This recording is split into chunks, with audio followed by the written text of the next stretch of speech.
Olá! Hoje eu trago para vocês uma leitura edificante. É o livro Os Heróis da Fé. Eles foram homens inspirados por Deus, que fizeram a diferença na vida de milhares e milhares de pessoas. Fizeram e fazem, né? Porque eu fui muito edificada com a leitura. Vamos começar? Mas antes, você já é assinante do canal?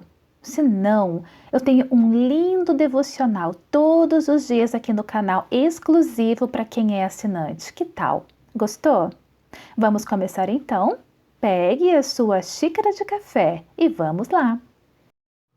Heróis da Fé, John Wesley, A Tocha Tirada do Fogo, 1703-1791. O céu à meia-noite era iluminado pelo reflexo sombrio das chamas que devoravam vorazmente a casa do pastor Samuel Wesley. Na rua ouviam-se os gritos: "Fogo! Fogo!" Contudo, a família do pastor continuava a dormir tranquilamente, até que os escombros ardentes caíram sobre a cama de uma filha Hate.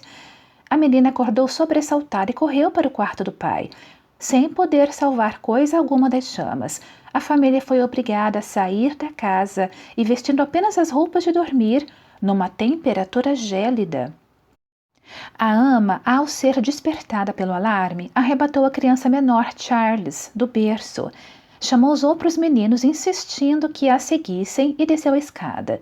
John, porém, que então contava com 5 anos e meio, ficou dormindo. 3 vezes a mãe, Susanna Wesley, que se achava doente, tentou debalde subir a escada. 2 vezes o pai tentou em vão passar pelo meio das chamas, correndo. Sentindo o perigo, ajuntou a família no jardim, onde todos caíram de joelho e suplicaram em favor da criança presa pelo fogo. Enquanto a família orava, John acordou e, depois de tentar descer pela escada, subiu numa mala que estava em frente a uma janela, onde um vizinho viu em pé. O vizinho chamou outras pessoas e juntos conceberam o plano de um deles subir nos ombros de um primeiro, enquanto um terceiro subia nos ombros do segundo, até alcançarem a criança. Dessa maneira, John foi salvo da casa em chamas apenas instantes antes do teto cair com grande fragor. O menino foi levado pelos intrépidos homens que o salvaram para os braços do pai. "Cheguem, amigos!" clamou Samuel Wesley ao receber o filho. "Ajoelhamo-nos e agradecemos a Deus. Ele me restituiu todos os meus filhos. Deixem a casa arder. Os meus recursos são suficientes." 15 minutos depois, casa, livros, documentos e mobiliários não existiam mais. Anos mais tarde, em certa publicação, apareceu o retrato de John Wesley e abaixo a representação de uma casa ardendo com as palavras: "Não é este um tição tirado do fogo?" Zacarias 3, verso 2. Nos escritos de Wesley foi encontrada uma referência interessante acerca desse histórico sinistro. Em 9 de fevereiro de 1750, durante o culto de vigília, cerca das 11 horas da noite, lembrei-me de que era esse o dia e a hora, havia 40 anos em que me tiraram das chamas. Aproveitei-me do ensejo para relatar a maravilhosa providência. Os louvores e as ações de graça subiram às alturas, e grande foi o regozijo perante o Senhor. Tanto o povo como John Wesley já sabiam naquele tempo porque o Senhor o poupara do incêndio. O historiador Leck nomeia o grande avivamento como sendo a influência que salvou a Inglaterra de uma revolução igual, a que na mesma época deixou a França em ruínas. Dos 4 vultos que se destacaram no grande avivamento, John Wesley era o maior. Jonathan Edwards, que nasceu no mesmo ano de Wesley, faleceu 33 anos antes dele. George Whitefield, nascido 11 anos depois de Wesley, faleceu 20 anos antes dele. E Charles Wesley continuou seu itinerário efetivo somente por 18 anos, enquanto John continuou durante meio século. Mas a biografia desse célebre pregador, para ser completa, deve incluir a história de sua mãe Susana. De fato, é como certo biógrafo escreveu: não se pode traçar a história do grande avivamento do século passado, 1700, na Inglaterra sem dar uma grande parte da herança merecida à mãe de John e Charles Wesley. Isso não somente por causa da instrução que inculcou profundamente aos filhos, mas por causa da direção que deu ao avivamento. A mãe de Susana era filha de um pregador. Esforçada na obra de Deus, casou-se com o eminente ministro Samuel Annesley. Dos 25 filhos desse enlace, Susana era a 24ª. Durante a vida, seguiu o exemplo de sua mãe, passando 1 hora de madrugada e outra à noite, orando e meditando sobre as Escrituras, pelo que escreveu certo dia. Vê-se como se dedicava à oração. Que Deus seja louvado por todos os dias em que nos comportamos bem. Mas estou ainda descontente, porque não desfruto muito de Deus. Sei que me conservo demasiadamente longe dele. Anseio ter a alma mais intimamente ligada a ele pela fé e amor. John era o 15º rebento dos 19 filhos de Samuel e Susana Wesley. O que vamos transcrever, escrito pela mãe de John, mostra como ela era fiel em ordenar a seus filhos que a sua casa, depois dela, Gênesis 18:19, para formar a mente da criança, a primeira coisa é vencer-lhe a vontade. A obra de instruir o intelecto leva tempo e deve ser gradual, conforme a capacidade da criança. Mas o subjugar-lhe a vontade deve ser feito de uma vez, e quanto mais cedo, tanto melhor. Depois, pode-se governar a criança pela razão e piedade dos pais, até chegar o tempo da criança poder também exercer o raciocínio. Acerca do casal Wesley e seus filhos, o célebre comentador da Bíblia, Dan Clark, escreveu: Nunca li, nem ouvi falar de uma família. Não conheço e nem existe outra, desde os dias de Abraão e Sara, de José e Maria de Nazaré, a qual a raça humana deve tanto. Susana Wesley acreditava que aquele que poupa a vara aborrece seu filho. Provérbios 13, verso 24. E não consentia que seus filhos chorassem em voz alta. Assim, apesar da casa estar repleta de crianças, nunca havia tempos tristonhos, nem balbúrdia no lar do pastor. Um filho jamais ganhou coisa alguma chorando na casa de Susana Wesley. Susana marcava o 5º aniversário de cada filho como o dia em que deviam aprender o alfabeto. E todos, a não ser 2, cumpriram a tarefa no tempo marcado. No dia seguinte, a criança que completava 5 anos aprendia o alfabeto. Começava o estudo da leitura, iniciando com o primeiro versículo da Bíblia. Os meninos no lar de Samuel Wesley aprenderam o valor que há em observar fielmente o culto.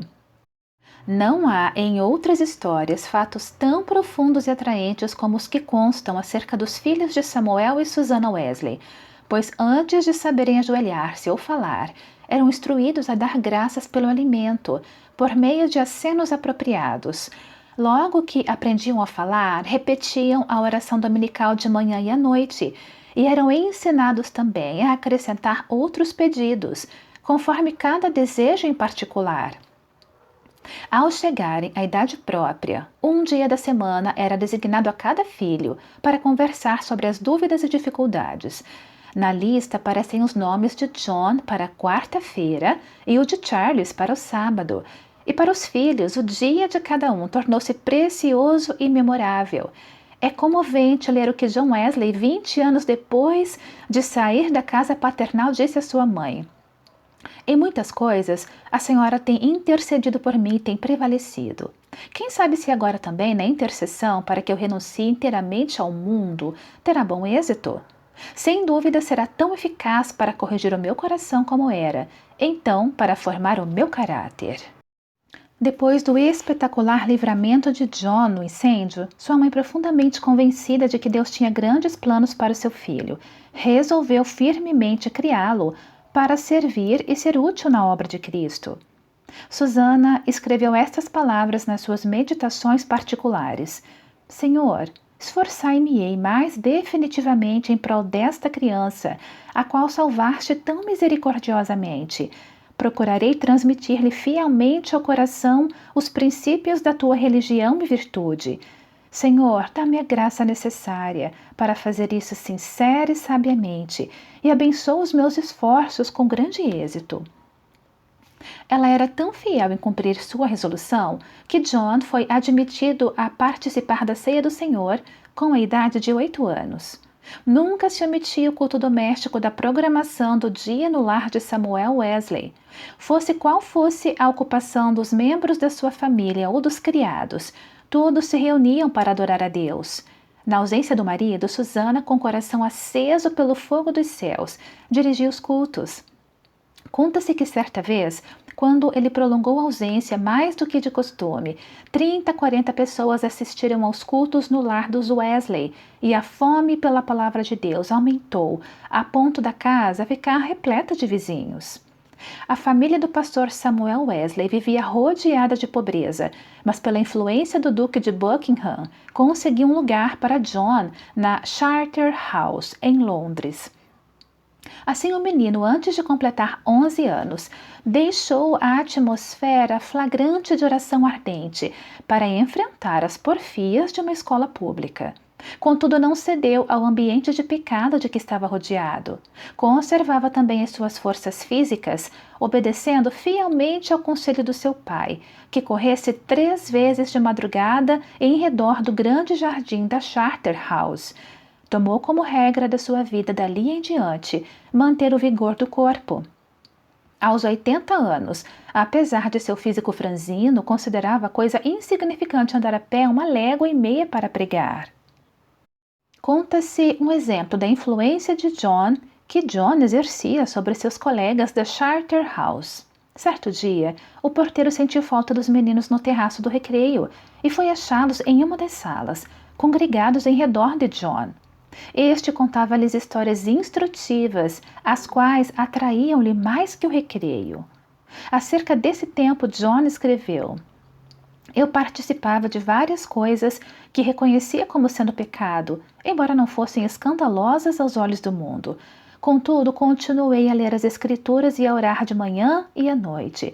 Baseava a minha salvação sobre os seguintes pontos. Primeiro, não me considerava tão perverso como o próximo. Segundo, conservava a inclinação de ser religioso. E terceiro, lia a Bíblia, assistia os cultos e fazia as orações.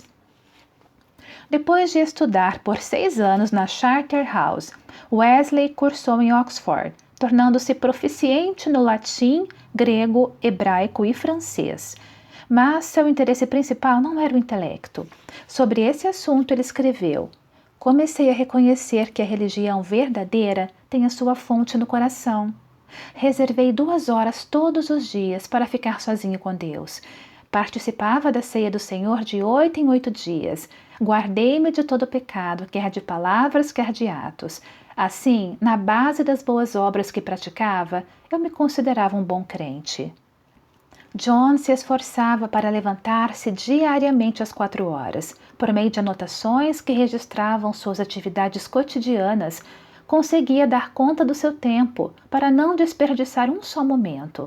Continuou a observar esse costume até quase o último dia de sua vida. Certo dia, quando ainda jovem, assistiu a um enterro em companhia de um moço e conseguiu levá-lo a Cristo, ganhando assim a primeira alma para o seu Salvador. Alguns meses depois, com a idade de 24 anos, e depois de um período de oração, foi separado para o diaconato. Enquanto estudava em Oxford, juntava-se a um pequeno grupo de estudantes para orar e estudar as Escrituras diariamente, jejuar às quartas e sextas-feiras, visitar os doentes e encarcerados e confortar os criminosos na hora da execução. Todas as manhãs e todas as noites, cada um passava 1 hora orando sozinho em oculto. Durante as orações, paravam de vez em quando para observar se clamavam com o devido fervor. Sempre oravam ao entrar e a sair dos cultos na igreja. Mais tarde, 3 dos membros desse grupo tornaram-se famosos entre os crentes. Primeiro, John Wesley, que talvez tenha feito mais que qualquer outro para aprofundar a vida espiritual, não somente na época, mas também em nossos dias. Segundo, Charles Wesley, que chegou a ser um dos mais espirituais e famosos escritores de hinos evangélicos. E terceiro, George Whitefield, que se tornou comovente pregador ao ar livre. Naquele tempo, sentia-se a influência de John Wesley em muitas partes da América e hoje ainda é sentida. Contudo, passou menos de 2 anos nesse continente, e isso durante o período de sua vida em que se achava perturbado por causa de dúvidas. Aceitou a chamada para pregar o Evangelho aos silvícolas na colônia da Geórgia, desejoso de ganhar sua salvação por meio de boas obras. Pensou que vaidade e ostentação mundana não se encontrariam nas matas da América. Como era característico em sua vida, a bordo do navio em viagem à América do Norte, observava com outros do seu grupo um programa para não desperdiçar um momento durante o dia. Levantava-se às 4 da manhã e deitava-se após as 21 horas. As primeiras 3 horas do dia eram dedicadas à oração e ao estudo das Escrituras. Depois de cumprir tudo o que estava indicado no programa do dia, o cansaço era tanto que, não obstante o bramido do mar e o balanço do navio, dormiam sem perturbação, deitados sobre um cobertor estendido no convés. Na Geórgia, a população inteira fluía à igreja para ouvir a sua pregação. A influência de seus sermões foi tal que, depois de 10 dias, uma sala de baile ficou quase inteiramente abandonada, enquanto a igreja se enchia de pessoas que oravam e eram salvas. Winterfield, que desembarcou na Geórgia alguns meses depois de Wesley voltar à Inglaterra, assim descreveu o que viu. O êxito de John Wesley na América é indizível. Seu nome é precioso entre o povo, onde lançou os alicerces que nem os homens nem os demônios podem abalar. Ó, que eu possa segui-lo como ele seguiu a Cristo. Porém, a Wesley faltava uma coisa muito importante, conforme se vê pelos acontecimentos que os levaram a sair da Geórgia, como ele mesmo escreveu. Faz 2 anos e quase 4 meses que deixei a minha terra natal para pregar Cristo aos índios da Geórgia. Entretanto, o que cheguei eu a saber? Ora, vim a saber que o que eu menos esperava, fui à América para converter outros, mas nunca fora realmente convertido a Deus. Depois de voltar à Inglaterra, John Wesley começou a servir a Deus com a fé de um filho e não mais com a fé de um simples servo. Acerca desse assunto, eis o que ele escreveu. Não reconhecia que esta fé era dada instantaneamente, que o homem podia sair das trevas para a luz imediatamente, do pecado e da miséria para a justiça e gozo do Espírito Santo. Examinei de novo as Escrituras sobre este ponto, especialmente Atos dos Apóstolos. Fiquei grandemente surpreendido ao ver quase que somente conversões instantâneas, quase nenhuma tão demorada como a de Saulo de Tarso. Desde então, começou a sentir mais e mais fome e sede de justiça, a justiça de Deus pela fé. Fracassara na sua primeira tentativa de pregar o Evangelho na América, porque, apesar do seu zelo e bondade de caráter, o cristianismo que possuía era uma coisa que recebera por instrução. Mas a segunda etapa do seu ministério destacou-se por um êxito fenomenal, e porque o fogo de Deus ardia na sua alma, chegar a ter contato direto com Deus através de uma experiência pessoal. Relatamos aqui, com as suas próprias palavras, o episódio no qual o Espírito testificou ao seu espírito que ele era filho de Deus e que veio transformar completamente a sua vida. Eram quase 5 horas hoje quando abri o Novo Testamento e encontrei estas palavras. Ele nos tem dado grandíssimas e preciosas promessas para que por elas fiqueis participantes da natureza divina. Antes de sair, abri mais uma vez o Novo Testamento para ler essas outras palavras. Não estás longe do reino de Deus. Marcos 12, verso 34. À noite senti-me impelido a assistir em Aldersgate. Senti o coração abrasado. Confiei em Cristo, somente em Cristo, para a salvação. Foi-me dada a certeza de que Ele levara os meus pecados e de que me salvara da lei do pecado e da morte. Comecei a orar com todas as minhas forças e testifiquei a todos os presentes o que sentia no coração. Depois dessa experiência em Aldersgate, Wesley aspirava a bênçãos ainda maiores do Senhor, conforme ele mesmo escreveu. Eu suplicava a Deus que cumprisse todas as suas promessas na minha alma. O Senhor honrou este anelo em parte não muito depois, enquanto eu orava com Charles Wintenfield e cerca de 60 outros crentes em Fetter Lane. São de John Wesley também essas palavras. Cerca das 3 horas da madrugada, enquanto perseverávamos em oração, o poder de Deus nos sobreveio de tal maneira que bradamos impulsionados de grande gozo e muitos caíram ao chão. Ao seguir, passar um pouco o temor e a surpresa que sentimos na presença da majestade divina, rompemos em uma só voz. Louvamos-te, ó Deus, aceitamos-te como Senhor. Essa unção do Espírito Santo dilatou grandemente os horizontes espirituais de Wesley. O seu ministério tornou-se excepcionalmente frutuoso e ele trabalhou ininterruptamente durante 54 anos com o coração abrasado pelo amor divino. Um pastor prega em média 100 vezes por ano, mas John Wesley pregou cerca de 780 vezes por ano durante 54 anos. Esse homenzinho de apenas 1,66 m de altura e pesando menos de 60 quilos, dirigia-se a grandes multidões e sob as maiores provações. Quando as igrejas lhes fecharam as portas, levantou-se para pregar ao ar livre. Embora enfrentasse a apatia espiritual quase geral dos crentes, a par de uma onda de devassidão e crimes no país inteiro, multidões de 5 a 20 mil afluíam para ouvir os seus sermões. Tornou-se comum nesses cultos os pecadores acharem-se tão angustiados que gritavam e gemiam. Se materialistas célebres, tais como Voltaire e Thomas Paine, gritaram de convicção ao se encontrarem com Deus no leito de morte, não é de admirar que centenas de pecadores gemessem, gritassem e caíssem ao chão como mortos, quando o Espírito Santo os levava a sentir a presença de Deus.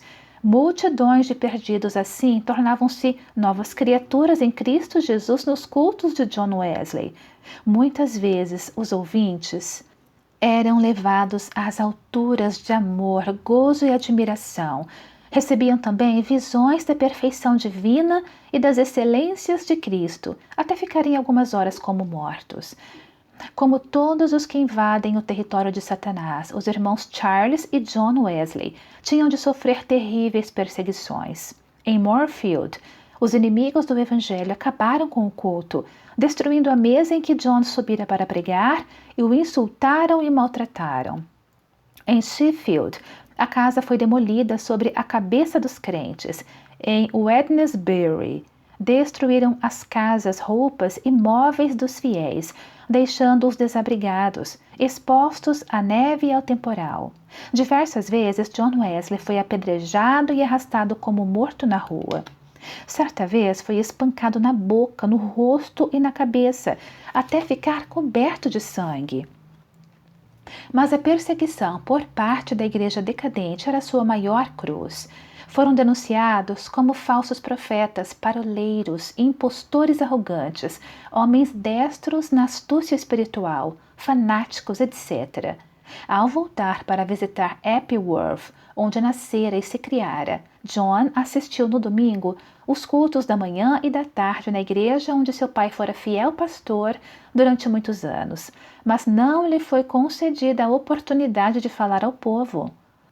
Às 18 horas, em pé sobre o monumento que marcava o lugar em que enterraram seu pai, ao lado da igreja, Wesley pregou ao maior auditório jamais visto em Appleworth e Deus salvou muitas almas. Qual a causa de tão grande oposição? Entre os crentes da igreja dormente, alegava-se que eram as suas pregações sobre a justificação pela fé e a santificação. Os descrentes não gostavam dele porque levou o povo a se levantar para cantar hinos às 5 da madrugada. John não somente pregava mais que os outros pregadores, mas os excedia como pastor, exortando, confortando e visitando-os de casa em casa. Nas suas viagens, andava tanto a cavalo como a pé, ora em dias ensolarados, ora sob chuvas, ora em temporais de neve. Durante os 54 anos do seu ministério, andou em média mais de 7.000 quilômetros por ano para alcançar pontos de pregação. Esse homenzinho que andava tantos quilômetros ainda tinha tempo para a vida literária. Leu não menos que 1.200 tomos, a maior parte enquanto andava a cavalo. Escreveu uma gramática hebraica, outra de latim e ainda outra de francês e inglês.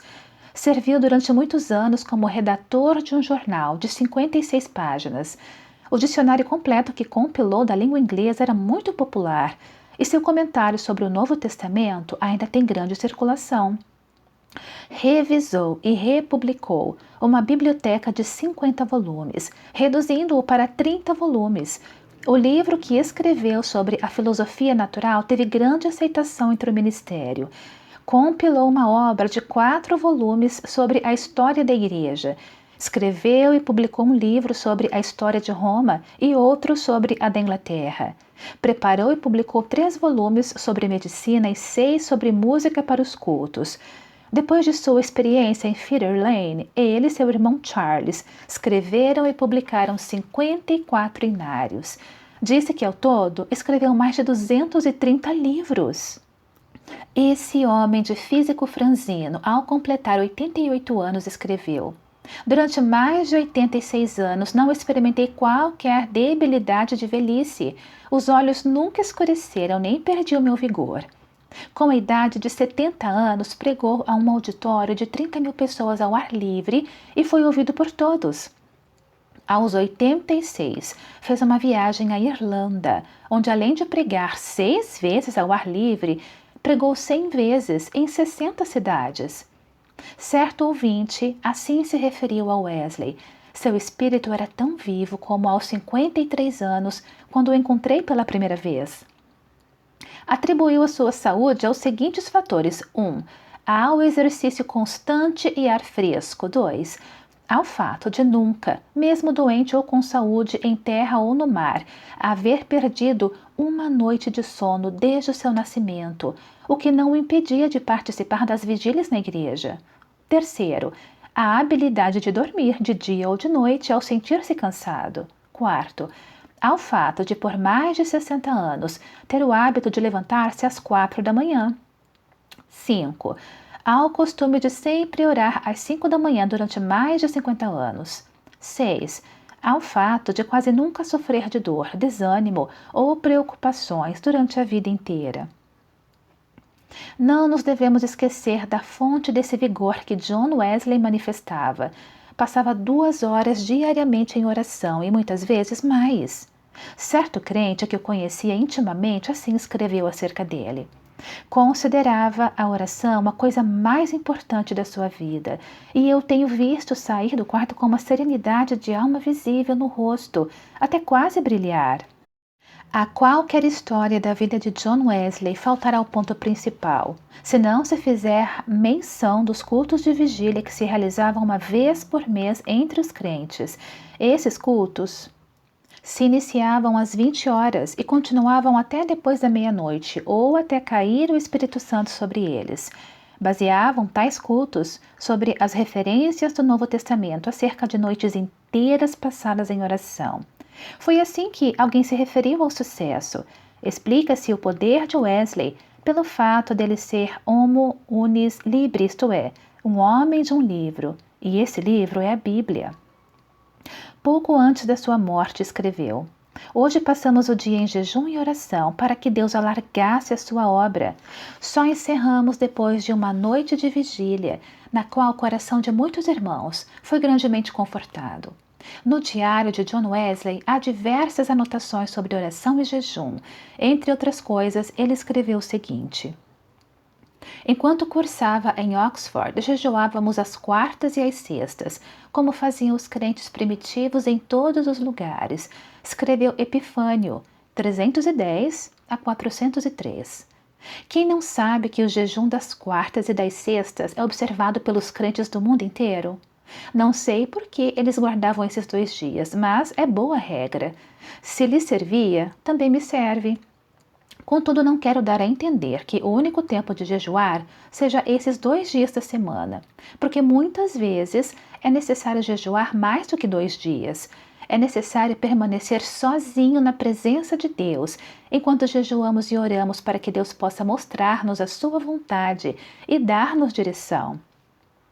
Nos dias de jejum, devemos afastar-nos o mais possível de todo o serviço, de fazer visitas e das diversões, apesar dessas coisas serem lícitas em outras ocasiões. Seu gozo em pregar ao ar livre não diminuiu na velhice. Em 7 de outubro de 1790, pregou pela última vez fora de casa sobre o texto: O reino de Deus está próximo, arrependei-vos e crede no Evangelho. Consta em sua biografia que a palavra manifestou-se com grande poder e as lágrimas do povo corriam em torrentes. Um por um, seus fiéis companheiros de luta, inclusive sua esposa, foram chamados para o descanso, mas John Wesley continuava a trabalhar. Com a idade de 85 anos, seu irmão Charles foi chamado pelo Senhor, e John sentou-se perante a multidão, cobrindo o rosto com as mãos para esconder as lágrimas que corriam pelas faces. Seu irmão, a quem amara tanto durante tão longo tempo, havia partido e ele agora tinha de trabalhar sozinho. Em 2 de março de 1791, com a idade de quase 88 anos, completou a sua carreira terrestre. Durante toda a noite anterior, não cessaram em seus lábios o louvor e a adoração, pronunciando estas palavras: As nuvens destilam a gordura. Sua alma saltou de alegria com a antecipação das glórias do lar eterno e exclamou: O melhor de tudo é que Deus está conosco. Então, levantando a mão, como se fosse o sinal da vitória, novamente repetiu: O melhor de tudo é que Deus está conosco. Às 10 da manhã, enquanto os crentes rodeavam o leito em oração, ele disse: Adeus. E assim passou para a presença do Senhor. Um crente que assistiu à sua morte assim relatou o ato: A presença divina pairava sobre todos nós. Não existem palavras para descrever o que vimos no seu semblante. Quanto mais o fitávamos, tanto mais víamos parte dos indizíveis céus.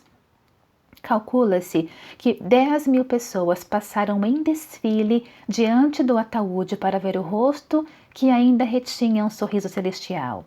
Por causa das grandes massas que afluíram para honrá-lo, foi necessário enterrá-lo às 5 da manhã. John Wesley nasceu e criou-se em um lar onde não havia abundância de pão. Com a venda dos livros de sua autoria, ganhou uma fortuna com a qual contribuía para a causa de Cristo. Ao falecer, deixou no mundo 2 colheres, uma chaleira de prata e um casaco velho, e dezenas de milhares de almas salvas em épocas de grande decadência espiritual. Em Epworth, a tocha foi arrebatada do fogo. Em Aldersgate e Fetter Lane, começou a arder intensamente e continua a iluminar milhões de almas pelo mundo inteiro.